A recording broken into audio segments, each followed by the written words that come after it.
listening to the Gibraltar Footie Show with Adam Roberts and Steve Brown.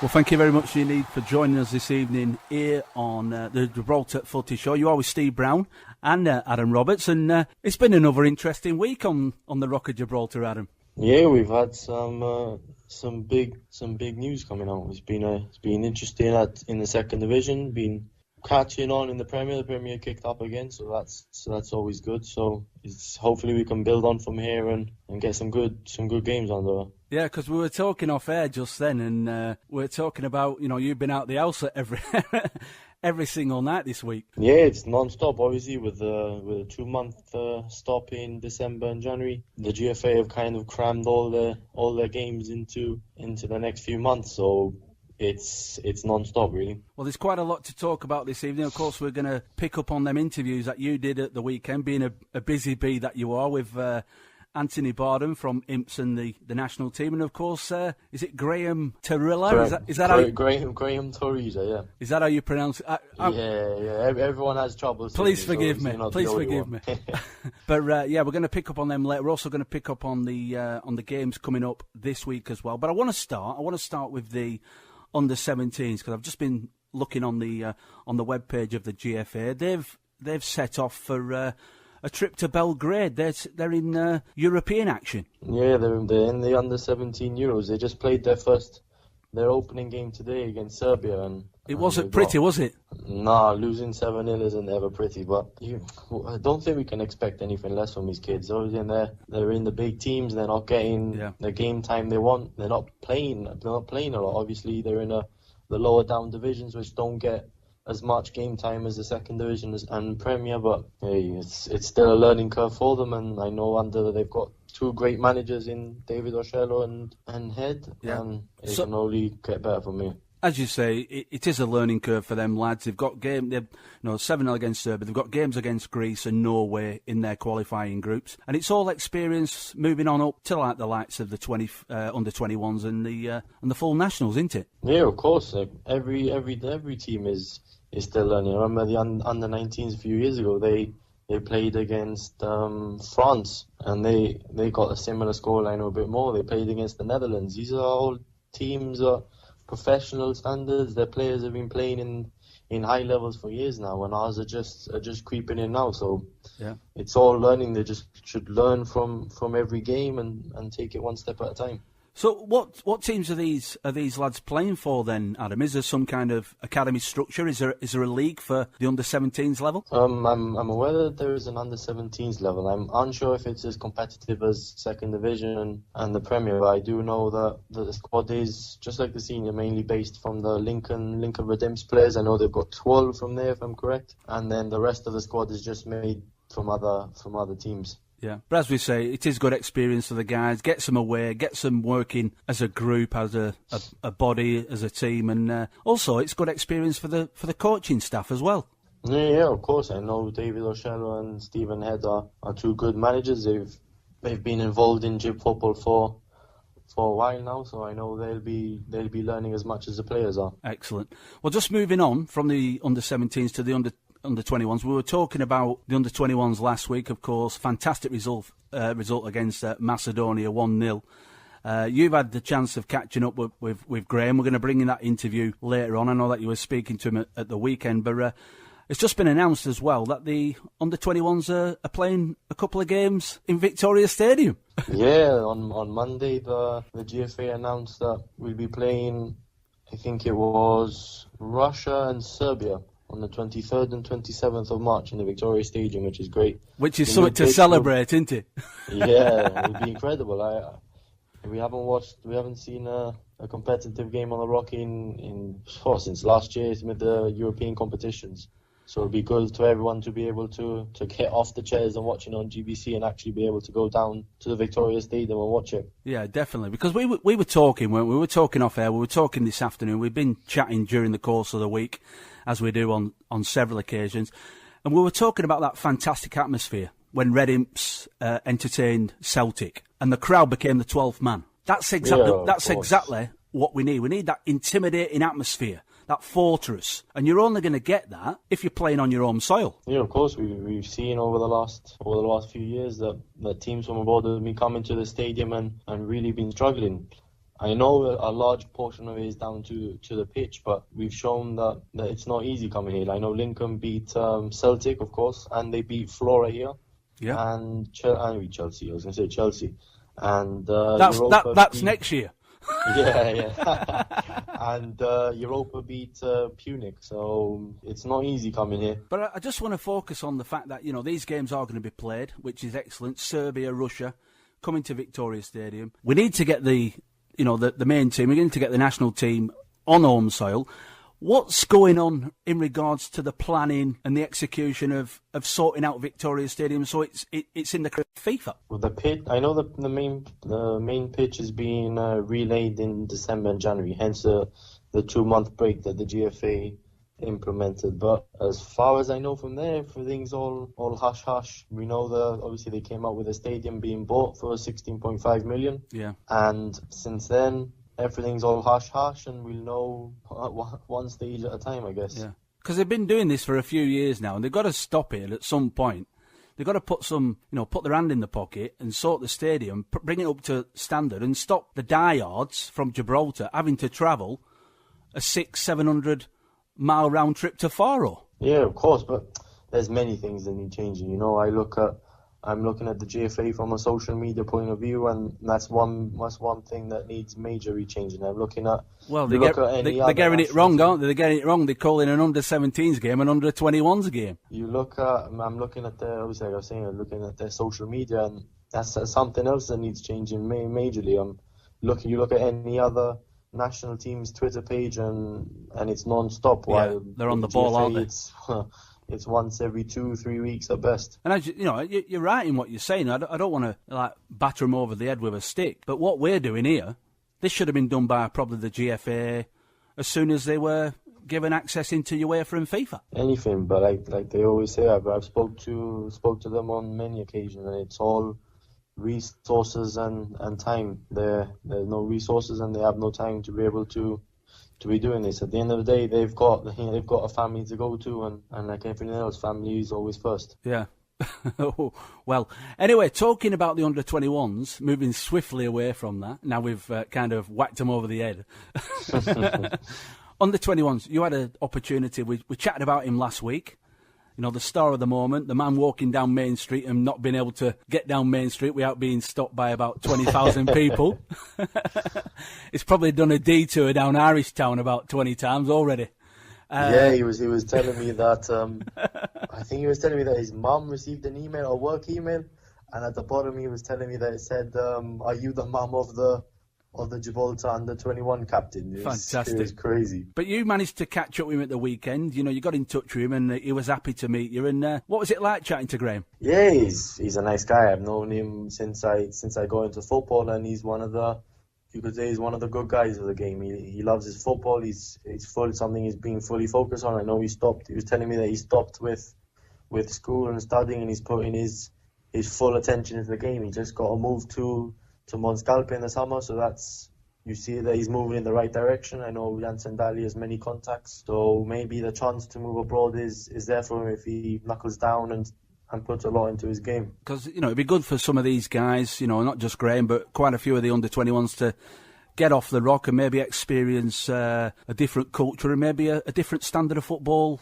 abroad. Yeah, it's needed. There's many good players here, but there's very few people with contacts.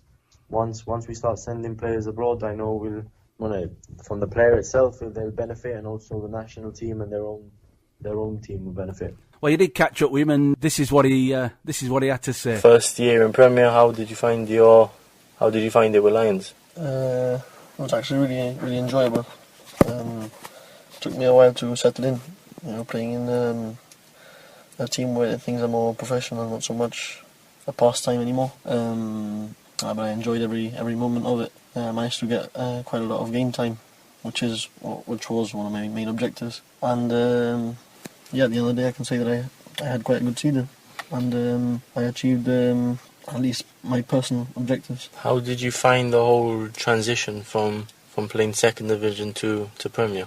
As I said before, it took me a while to settle in, but I noticed straight away the difference in the physicality, the ability of the players, the high tempo. But it's just something you get used to as you go along, really. And each game counts as a good experience. Makes you better as a player, as an individual. So I guess it was quite difficult when you're playing against Cannons one season and the next one you're playing Lincoln Red Imps. Yeah, of course. Playing against the champions of Gibraltar, the best players in the country. So it's obviously a much higher level, and it's something you have to get used to. In the summer, you got yourself a move to Mons Calpe. Why the change? It was a mix of things, really. I was happy in Lions, but I think maybe the ambition of the club and my ambitions as a player maybe were slightly different. But there were no hard feelings either. And I think also Mons Calpe made it. Even though it was always going to be a tough decision to leave Lions, I think Mons made it quite an easy decision for me to end up signing for them in the end. So I look forward to the season ahead with them. Mons Calpe didn't get off to the best of starts in the campaign, losing 1-0 to Phoenix, who your brother Dean plays for. I guess that one wasn't. I guess you got teased when you got home. Yeah, a little bit. Obviously it wasn't a good result for the team, but it's just the first game, so there's still some players who are new to the league getting used to it. But we're just looking forward to the next game now, and looking to brush that result off our shoulders, and get ready for the next one. Well, I guess let's really get down to business. What everyone wants to be speaking about, the under-21s. How first campaign for Gibraltar in the Euros? How does it feel representing your country? It felt amazing. I've represented my country at lower levels at a younger age, but obviously was nothing official, not in big competitions like this. So yeah, the standard and the experience was just something that stayed with you for the rest of your life. But yeah, it was enjoyable, and definitely learnt a lot from it, both as a person and as a player. We hear a lot about the senior team and how their training goes, photos, etc, etc. But the under-21s, we don't really hear a lot. How can you give us a lowdown on how the under-21s training's been, how the team feels and the camp is going? Basically, more than anything, it's focusing on each of our individual roles, and knowing what job each player has to do, and also knowing what each player in each position, what their job is. And also, if you're on the pitch and you notice that one of your teammates is maybe not doing his job correctly, you can help him out and tell him about it. And basically that more than anything else, concentration, commitment. But yeah, the team enjoy every moment of it, because obviously when you end up getting a result like we did, it all pays off. Right, on Tuesday, 1-0 win over Macedonia, and you got that famous goal. Just talk about how it felt scoring. It's an incredible feeling. You see the ball hit the back of the net, and you don't even know how to react, because it's something you can only dream of. But yeah, it's every player played their part. We managed to hold on to that exact minute, and after that we had one of our defenders cleared the ball off the line, which is just as good as the goal. Each player doing their individual job. The cross for the goal as well, which was brilliant. So I think that also deserves a mention. It's a lot of things. You can't just focus on the goal itself. It's the team's effort up until the goal and even after it. It was a great win. How did the team react when they all got into the change rooms, all got together? It must have been crazy. Well, during the last few minutes of the match, we were on jelly legs. We were all, the tank was empty. But once the final whistle blew, we got that extra bit of energy to celebrate and to go over to the travelling fans and thank them for their support, and speak to our family a bit. Each player's family were there watching on. So yeah, we just stayed there ready to embrace the moment. Then went off to the dressing room and a bit more celebrating, music. It was incredible, an incredible experience. And this is something I want to get your opinion on. You know as well as me. There's many players in your age group, in your team now nationally, who instead of going to the lower teams, you could say, in the league, maybe drop down a division, but they'd rather sit on their team's bench, wheeling all the money they're getting from the club. How is your view on that? Because at the end of the day, it's affecting maybe not necessarily affecting you, but it's affecting your national team. There's a lot of players there that are not, maybe they got the quality, but they haven't got the match fitness, because then they're just sitting on the bench every game, maybe getting 10 minutes here, 20 minutes if their team's winning 5 or 6-0.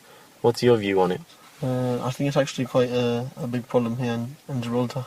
And I think each individual has to act for himself, really, because a club isn't always going to tell you to move on or go out on loan or sign for a lower team for the benefit of becoming a better player. At the end of the day, the club's going to look out for themselves more than anything else. So I think it's up to each player to say that they are to act and to choose to move on to a lower team or maybe go out on loan to just gain that extra experience. Because at the end of the day, the best way to learn from, the best way to probably improve as a player is by playing. You can train all you like week in, week out, but at the end of the day, what counts most is playing the highest level you can. Let's end this talk on more of a positive note now. You're still very young. Would you move abroad if the opportunity came to carry on playing football and take it more on a professional, more competitive level than you have here in Gibraltar? I was actually asked this in a press conference before the Russia game, and they actually asked me if I would move on to Russia to play football. But I think it's something that you have to look at from different points of view. You have to look at that you're comfortable wherever you're going. Make sure that you feel right wherever you sign, and I suppose sometimes you might not even know if it will work out or not. Settling into somewhere new, to maybe a different country where there might be a language barrier or whatever. But yeah, I think it's probably something I would consider if the opportunity came up. Embracing the football scene on the Rock of Gibraltar with Adam Roberts and Steve Brown. Well, that was an excellent interview with Graeme.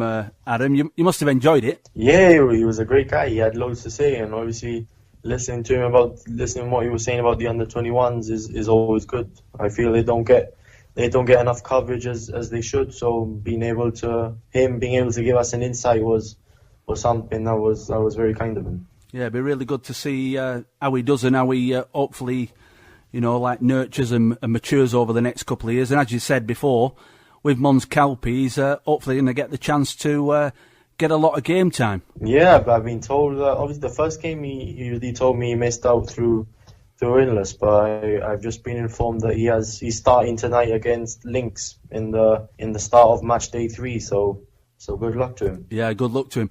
Well, just sticking with some of the results, last time we chatted was last Wednesday. This goes out on a Thursdays, and there's been quite a lot of football being played, and you've probably watched quite a lot of it. And we'll start with the second division. Yeah, it's been quite the start.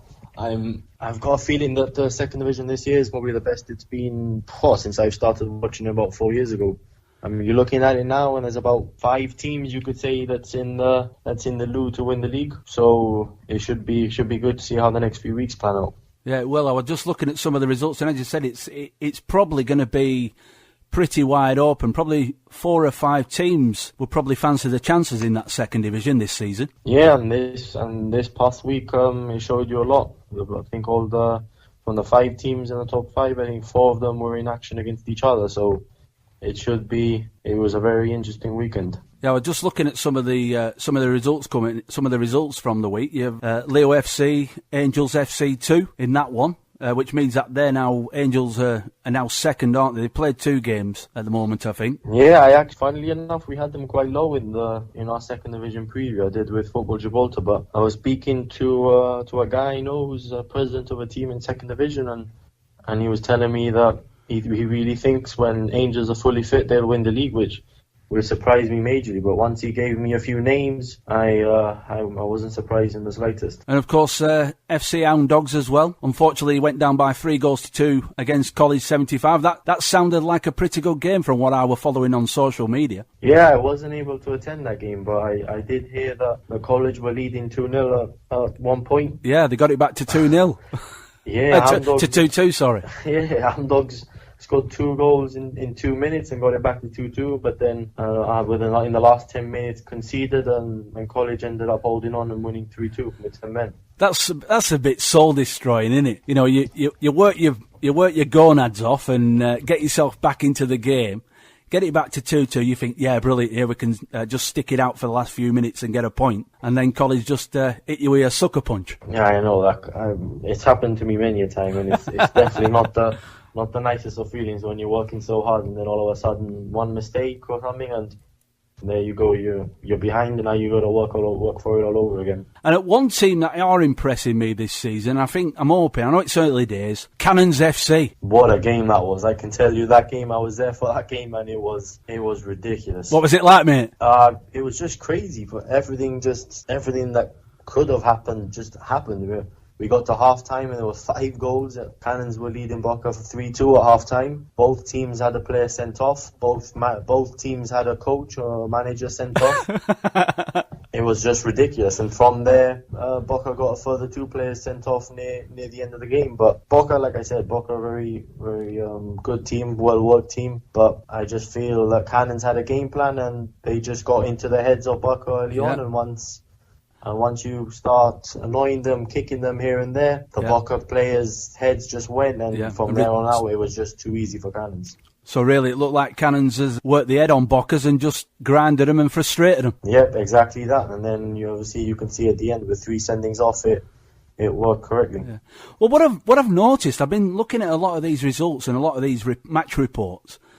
There's been a lot of disciplinary action, hasn't there? There's been a lot of yellows and red cards for so early on in the season. What's that down to? Oh, that's just players. Obviously, the teams aren't as professional as the Premier. You know, the Premier players know what to do it and how to do it. While I've seen the second division, they're not really as fast, and if they've got to go through you, they will. Yeah. Well, looking at the other result, Olympic Gibraltar 2, Europa 2, were you at that game as well? Yeah, I was at that game. I was Olympic were leading 2-1. They had a penalty. Robert Montoya missed the penalty.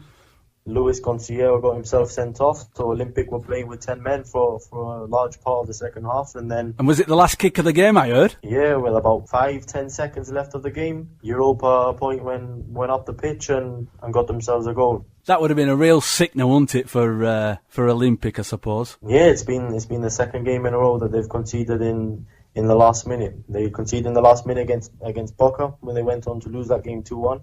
And then against Europa Point, at least this time they managed to get 1 point instead of none. Because I know at some point next week I'm hoping to speak to I think it's one of their fullbacks. Is it Wilson who plays for Olympic 13? Yeah, Reed Wilson.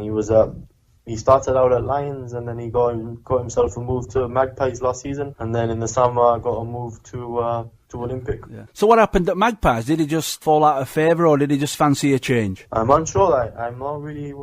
I haven't really spoke to him while he's been in Gib, but funnily enough, I thought he was Dave. He was related to Dave Wilson, so I thought it was a bit of a weird move for Dave to let one of his cousins or something go. But then it was a bit later on that I realised that they weren't related. So. Well, yeah, because I tried and put 2 and 2 together and came up with 5. I thought they were related as well. Yeah, because Reed was at Dave brought Reed in when he was at Lions, and then he followed him to Magpie. So I just thought, it was one of these like family moves. But obviously, I was told that wasn't the case. Yeah. Well, just moving on to the Premier from last week and starting off with Links FC. It's not been the best of starts for our good friend Mr. Alan Buller, has it? No, he's been finding it quite hard. He's finding it tough, is the pro. Yeah, he's been I don't know what's going on there, but he's been finding it a bit tough. I don't know if that's with the players he has, or but again, the teams are getting stronger. There's a lot more money in it now than there was when he was a coach. So obviously it'll be a bit difficult to him. But I did hear that Lions, it was quite comfortable win for Lions that day. And of course, Lions now, they've played 2, currently sitting in second place, just on goal difference, and a good start for the Lions. Yeah, I don't think anyone really expected it. And Lions were struggled for large parts of last season, so everyone probably would have said they expected the same. But Rafa and the Lions board have done well over the summer, brought in players that Rafa knows, and now they're looking like a real good team. Yeah, I also had the pleasure of chatting to the captain of Gibraltar United at the weekend as well. The podcast is on the Twitter page at Gib Footie, but I was chatting to Chino, the goalkeeper and captain. Nice chap. Yeah, I've been speaking with him for a good few seasons now, and he's definitely one player that you could say works his ass off every day. And I remember when he was at the second division, and now he's gone from second division to being on the bench for the national team. So it's been one of those where hard work does pay off in the long run. And they were probably expected to win that game on Sunday against Manchester 62, but ended up a draw. Yeah, just missed opportunities. If you can't miss those kind of opportunities and get away with it, man. It was shown when the Red Devils scored in near the end of the game, and it just destroyed the soul of Gibraltar United. But there were many things in that game, I think, from players that you look at the team, and I think there were a few players there that, because obviously when you win a game, you go to the next game and there shouldn't really be any type of changes, if you know what I mean. That you don't fix something that's not broken. Yeah, true. And that came back to haunt them a bit, and they should be very disappointed that they didn't go with all 3 points. But credit to Manchester, they were again. It was another good performance, and I spoke to a lot of the Gibraltar United players afterwards, and they said the draw was a fair result. Was it? Was a fair result. They said there was no chance that Manchester deserved to lose that game. Yeah, brilliant result for Manchester, that one. But I know that there were reports during the week with Gibraltar United that they've just signed a new sponsorship deal with one of the is it the cryptocurrency? Is it Quanta Coin? They announced the deal a few days ago. I know they had one of their directors came over from Dubai, and you could almost say finalize the deal kind of thing. We need one of them deals, don't we? Yeah, I wouldn't mind that for this podcast. Let's put it. For a while. Yeah, I'm going to say let's put it out there. If anybody wants to sponsor the Gibraltar Footie Show, get in touch with myself or Adam Roberts, because we could do with a sponsor. Yeah, that's true. We'll just put it out there and see what happens. But if anyone wants, where to go. Why not? Looking at the other results, looking at St Joseph's, just a narrow 1-0 win against Glasses. Yeah, I made very clear that I think Glasses should have. They got with number. To be honest, I think they should have won the game. They were the far better team for a lot of the game, but couldn't finish where it mattered in the final third. And I had the chance of catching up as well with. I spoke to JP, nice chap is JP Duarte. Yeah, he's. I remember talking. We've been in contact since the Lincoln days, and he's always been one who I've been able to speak to when needed, and he's been a massive help since I started. Yeah, and I suppose I was chatting to him at the weekend, and I know he was working, but he was telling me about St Joseph's. It were an excellent season last year, getting that third spot, getting into Europe, and I'm sure they'll be knocking on the door again. You'd expect, wouldn't you, this campaign? Yeah, I spoke to one of the coaches this morning, funnily enough, and he was telling me that the pre-season didn't go as quite to plan, because apparently the GFA brought the league forward 2 weeks. Yeah. So obviously for a lot of teams it doesn't help. So obviously they were 2 weeks behind everyone else, and you could see in the first 2 games they don't look anything like the side that was so dominant last season. The thing is, though, if that happens with the league and they kind of mess it up, that completely just puts your preparations out of sync. Yeah, of course, and I know Dave Wilson made it clear on Twitter as well that he had to cancel training sessions, he had to cancel pre-season games, and it doesn't help. The teams get into a structure. It's unprofessional, isn't it, from the league? Yeah, definitely. They're just making rash decisions, or decisions they think that will benefit the national team. You could only think it benefits the national team whenever a change is made. So, but it doesn't help the rest of them who now have to cancel everything, and the training sessions they've got until then need to be more time and more effort put in. But going back to what I was talking before, we were talking about Gibraltar United. I was chatting to Chino, and I think it was Chino who was saying they'd played something like 11 pre-season games. I think it was Gibraltar United. I'm not too sure, but someone had played 11 games. So I don't know how they managed to squeeze them in, but they would have been really up for it because they would have been.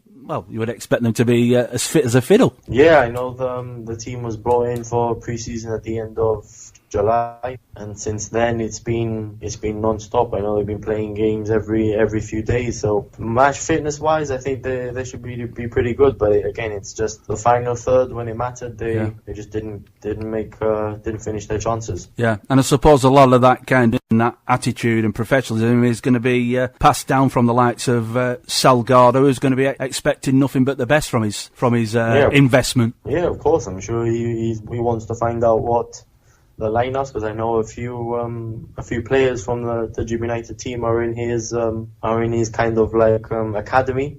So obviously he's gonna want to know what they've been doing, and almost like day to day what everyone's been doing day to day kind of thing. Obviously we all know there's a lot of money being put in, so he wants to know what's what every single day. Well, looking at Lincoln, it looks like they've got back on track with an emphatic 5-0 victory over Gibraltar Phoenix.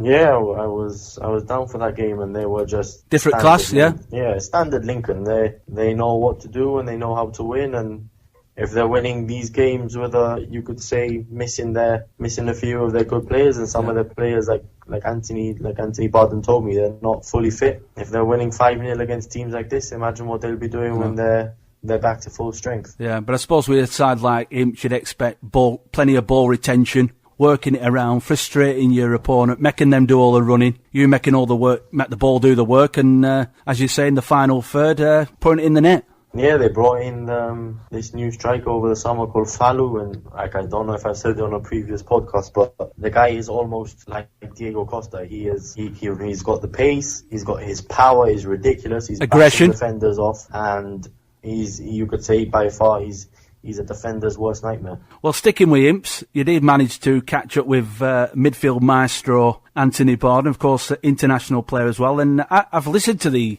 interview already, Adam, and a very articulate and very sensible young man. Yeah, he's a really good friend of mine. I think we've got a lot closer as the season's been going on, and I'm a big fan of his. I know we're always talking about football, and he's someone who loves his football. And when people find out when they hear the podcast that he loves the game, he loves Gibraltar, and he really wants everyone to approve, both himself, the senior team, and the younger players around him. Yeah, well, I did catch up. I did manage to listen back to it, and this is what Anthony Bardon had to say when he was in the company of Adam.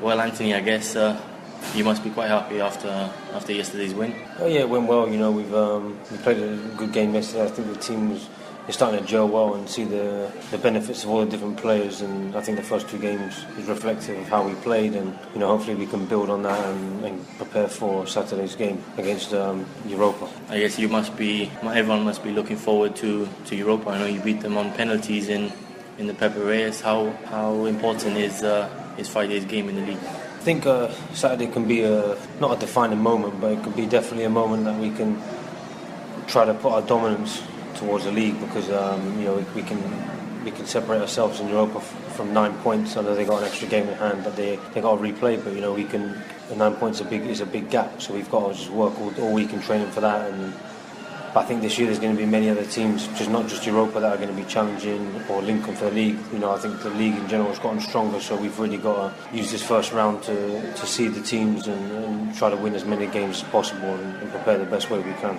Like you were saying about many other teams, do you feel this season is the strongest it's ever been? Looking at the previous two, you've always had those whipping boys, you could say, the Europa points, the Angels, but this season there is no weaker team, you could say. I think it's the league has definitely improved over the past, you know, three, four seasons since I've been here. I think the days of 15-0 and that thing, I don't think those days will happen anymore, which benefits everyone. You know, you don't want to be realistically 15-0 doesn't do anyone any good. I think it's hard to tell who's going to challenge the league, etc. so early on after two games. I think you really need to go through the first round to see who's in the top 3 or 4 positions, to see, these guys have the consistency to really challenge the league, and it's one of those things where we've got to prepare and make sure we're one of them, like we have been in previous years.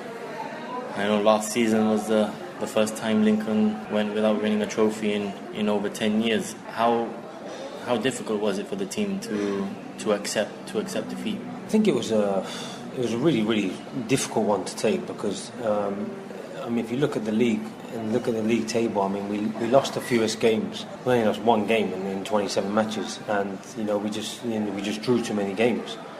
We drew 3 out of 27. You win things a lot of draws, but that's what cost us the league. Is not being able to finish off the games. I think it was the World Cup final was hard, because we felt quite dominant in the first 10-15 minutes, and then we got a red card and it changed the game, and I think everything kind of crumbled towards the end. But we were there the whole time, and after we beat Europa the second time, I thought we can go on and win this league now.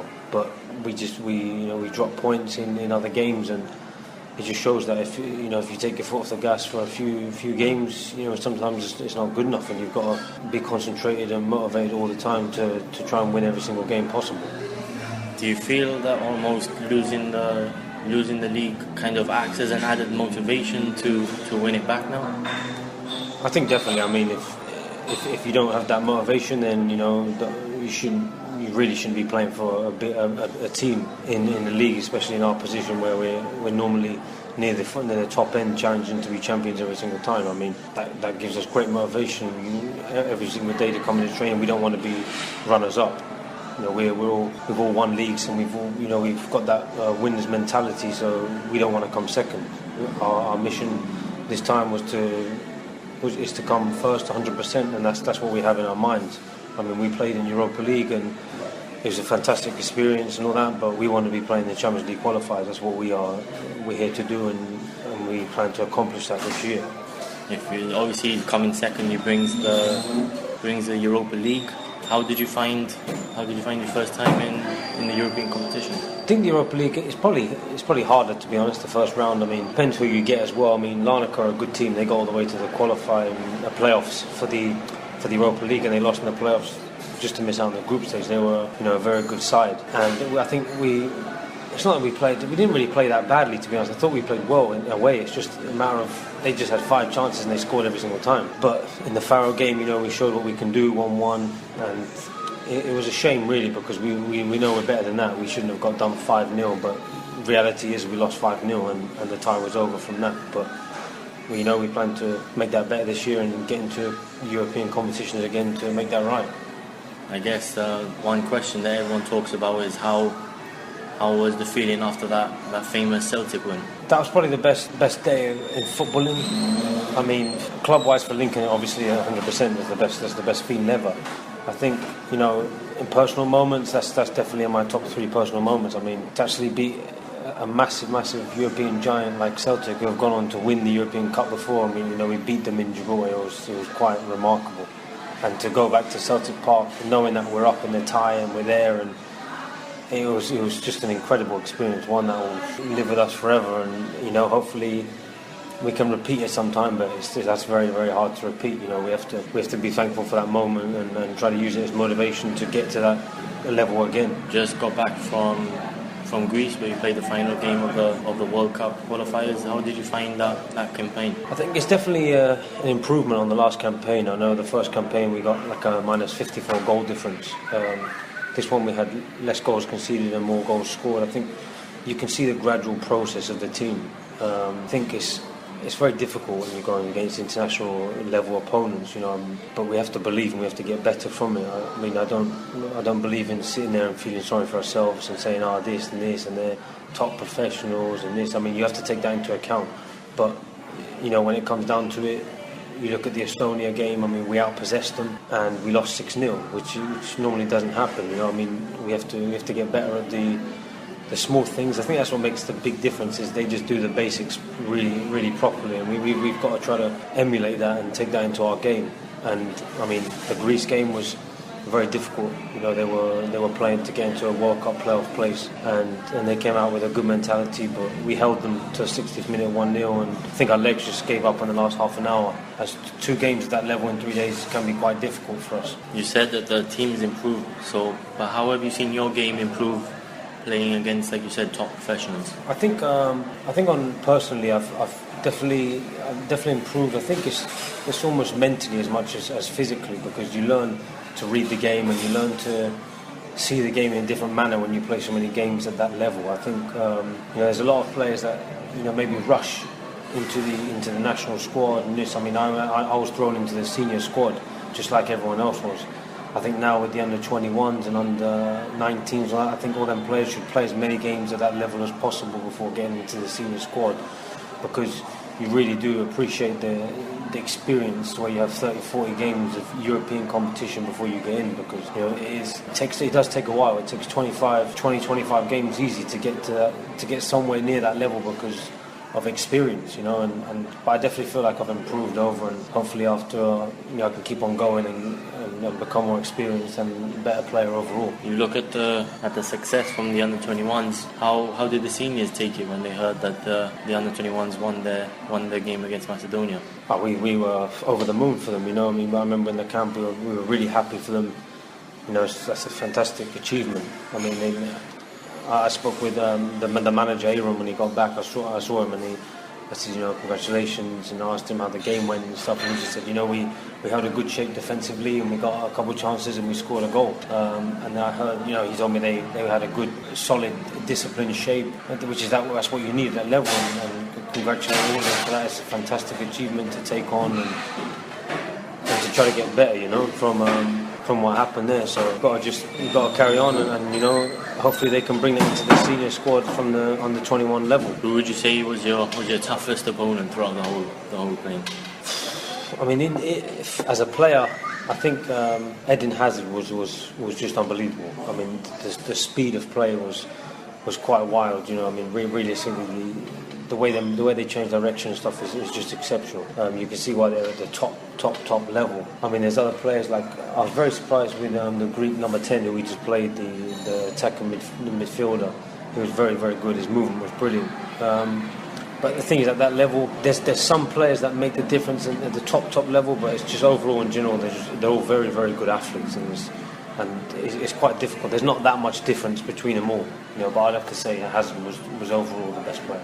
We know that obviously you're playing internationally, there's a lot more opportunities abroad than there are here. Would you go if you got the chance? I think it's you've got to weigh up everything in life, and when you talk about opportunities abroad, I mean, I think any footballer, when you aspiring footballer and someone that lives for football every single day, it would be lying if they said they wouldn't go abroad if something better come up. I think you have to take into account like the situations you are in your life and what's happening. I would, if something good come along, I would definitely look into it and take a look. And if it was well worth doing, then I'd definitely consider it. I think you also have to be humbled at the place you are at the moment, and Lincoln have given me great success and a great platform to go and build on, so as an individual and also with the national team. So I think it's one of the things where you weigh it up at the moment and you take it as it is day by day, but definitely, you have to look always ahead. From experience, what message do you have for the little kids growing up watching you every week playing? What message do you have for them when it comes to playing abroad also? I think, as I said before about weighing up options, I think maybe the mentality or the will to go isn't there for some people, but you have to, as young players. I mean, I coach the under-7s for Lincoln, I feed into them all the time. You've got to give your life for football and everything, even at that age. So there's many opportunities coming now. I mean, I've seen a massive progression in 3 years since I've been here, 3.5, 4 years, whatever I've been here, and I believe he'll do the same amount of progression the next 3.5, 4 years. So there's going to be opportunities. So for kids that are maybe 15 and 19, even 20 and 24 or 23 or whatever, there will be opportunities. I mean, Liam's just gone at 29, which just shows you can go at any age, if you get the right deal. And I'll just say to the young kids, just keep working at it and then try not to fall into the traps of what's out there. It's hard, and it's difficult, but you got to want it with everything you got inside you. If there's a will, there's a way. That's what I would say to him. Every kick, every shot, every goal, and every Thursday on the Gibraltar Footie Show. To our very own Adam Roberts, and a very intelligent, comes across very intelligent young man, and certainly knows what he wants. Adam. Yeah, he's only 24 years old, but he's talking as if he's got 20 years of experience behind him. He's a very knowledgeable guy who I said loves football and wants it to get better every season. The thing is, when you listen to him, and you as you've already said, he is 24. He's certainly got the makings of being the next international captain. Yeah, I'm international captain. I'm sure he'll be just like Liam Walker going abroad. I know he's got the attributes, and the players around him are always talk highly of him.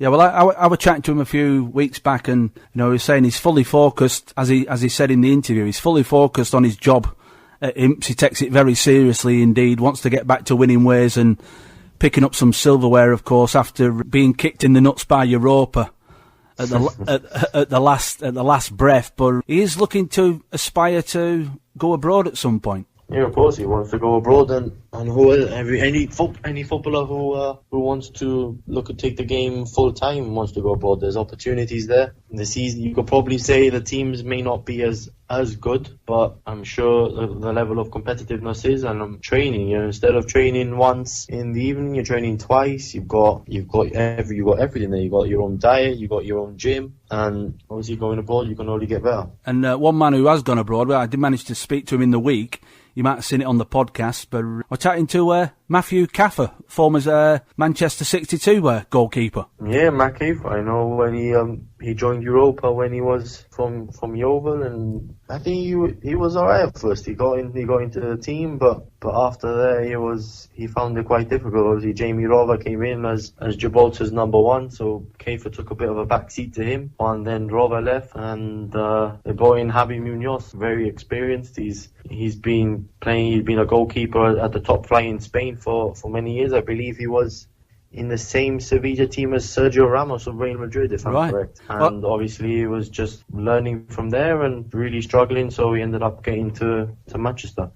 Yeah, well, they went to Manchester, and I think he signed for Bath in the summer, but it didn't work out there. He's now played 2 games, I believe, at Farnborough. He played at the weekend in a 4-1 win over Itchin, and then he played last night in a 1-0 win over Hereford United, so it's looking good for him. Yeah, I'm unsure if I'm correct, but I did hear that apparently he signed for Bath, and then I don't know if they terminated his contract because they brought in someone on loan or something. I remember someone commenting on that. I think what it was, that there was something about his international clearance, and as you know, with goalkeepers, someone else comes in if you can't play. And he managed to keep the jersey, and Calpe's nose were out of joint, so he decided to pick up the number 1 shirt at Farnborough, which, good luck to him. Yeah, of course, good luck to him. He's a good goalkeeper, a young goalkeeper, and I'm sure we'll see him on the rock in the near distant future. I'm sure we will.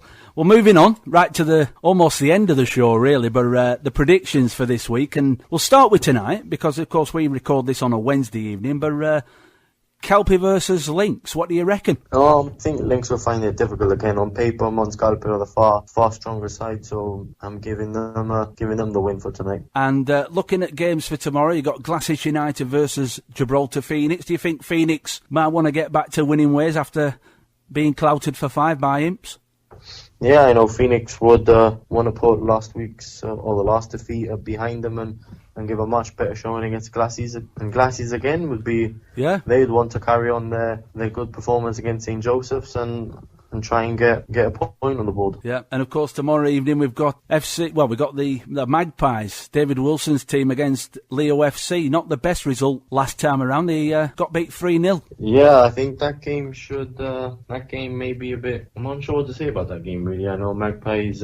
They've got a good squad, but they're not playing too well so far. So both teams will be wanting to get some sort of draw, or maybe one team will be able to nick it. Because I'm looking at Leo, and they've got a goal difference of -8. So going off them figures, they They look a bit fragile at the back. Yeah, I spoke to the president, Carl Alessio. He's one person I'm in contact with a lot, and he was telling me that he was struggling with the players. Money wasn't coming in, and obviously how things are. If players don't get paid, they're not going to play. So he was really, with a few days or a week left of the season, he was really struggling to find players. Well, let's hope they can sort that situation out soon, because you wouldn't want a team to fall by the wayside so early on in the campaign, would you? At all, actually. Not at all. Hopefully they can sort themselves out when we got that 2-month break coming up, and when the season kicks back, they'll be a much better side. Well, this is a big game. There's a couple of big games this weekend, but this is a big game. United versus St Joseph's. What do you reckon? Oh, that's gonna be a toughie, pal, isn't it? That's gonna be tough. I think both teams are very good. St Joseph's, you could say, are not being the best two games for them, but they're St Joseph's at the end of the day, and I don't think you can never write them off, can you? There. Yeah, exactly. So I think that game, you're looking, I'd say, a draw in that one. And then, of course, the El Clasico. Yeah, that's how I call it. On Saturday, Imps versus Europa. How do you see this one going? To be totally honest with you, Europa will be struggling with match fitness. Their second game was postponed and rescheduled for the end of November. So I know that. And of course, the first game they lost to Phoenix, didn't they? Were it 2-1? Lions, yeah. Lions, sorry. Lions. Yeah, they didn't get off to the best of starts. So again, they'll be wanting to push their season, and to get one over on their title rivals would be a great achievement. But I can remember you were telling me last week, Adam, you were telling me about the fact that, since Walker's left and gone to Notts County, they haven't really replaced him. Yeah, they say they have, but I watched them again in both games, and yeah. You disagree, do you? I disagree. I don't think the players they brought in are not the same calibre. Not the same calibre, but then how it must be so difficult to find a player like Liam. Certainly. It's not something that you can just do in the space of a few months. No, certainly not. Looking on to Sunday, Europa Point versus Cannons. That's going to be another good. That's going to be a good game. That. Yeah, that should be another good game. Like I was saying, second division is getting a lot of viewers, and a lot of people are starting to talk about that.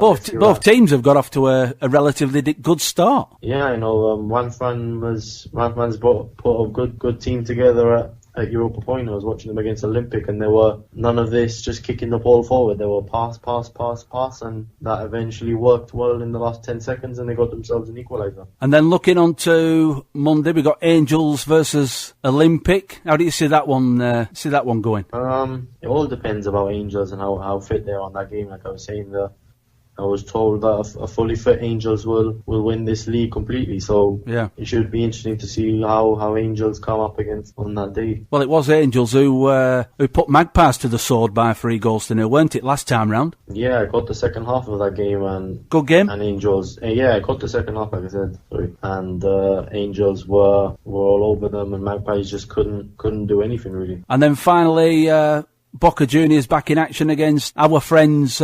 Hound Dogs. Yeah, that Hound Dogs, they'll be wanting to get something, but like I said, I know I speak to a lot of the guys at Hound Dogs, and obviously you want to win games, but their goals are different to anyone else's. Yeah. Right? All the other teams just want success. They want young players to do well for the national side, and that's something which a lot of other teams should follow suit. Well, it's been an absolute pleasure. Our second episode, done and dusted. I know that you wanted to get off because you want to go and watch football. Yeah, Man United are playing in a bit, so hopefully they'll win. But before you go, we just got to say thank you, haven't we, to all the people who've got in touch with us this week on social media, whether that be Facebook, Twitter, the YouTube channel, which is up and running now, and Audio Boom. It's been pretty successful in the first 7 days. Yeah, I'd like to, on behalf of me and Stephen, we both like to thank everyone for the support and the excellent feedback we've received since the first podcast had come out, and I know we'll get better. And I want to stress to everyone that it won't just be players we'll be speaking to. We do want to hear from the fans. So over the next few weeks, we will be hoping to bring some fans on and get their view on how everything's really going. And on that note, I'll see you later, buddy. See you, man.